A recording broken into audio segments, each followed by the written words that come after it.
আমি একদিন জিজ্ঞেস করলাম, ভাই আপনার 4 রাকাত নামাজে একদিন 2 দিন না প্রতিদিন একই অবস্থা দেখি, 15 মিনিট 20 মিনিট সময় লাগান। আমার অফিসে একবার উনি বেড়াইতে আসলেন, আমরা সুহরের পরে সুন্নত পড়ে চলে আসছি, মিটিং আছে, উনি দেখে নামাজ পড়তে পড়তে শেষ না। আমি বললাম, ভাই অনেক নামাজ পড়ছেন না? এখন না, ওই 2 রাকাত সুন্নতিতে পড়ছি।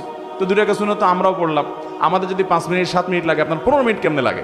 উনি বললো, ভাই দুনিয়াদার মানুষ, অনেক ব্যবসা বাণিজ্য আছে, শত শত লোক চালাইতে হয়, বিভিন্ন দিক মাথা চলে যায়, তো শয়তান তো নামাজে মনোযোগ নষ্ট করতে চায়, এই জন্য আমি শয়তানের সাথে কুস্তাকুস্তি করি নামাজের মধ্যে। শয়তানের মধ্যে সাথে কুস্তাকুস্তি আবার কেমনে করে নামাজের মধ্যে? কুস্তাকুস্তি করলে নামাজ হবে নাকি?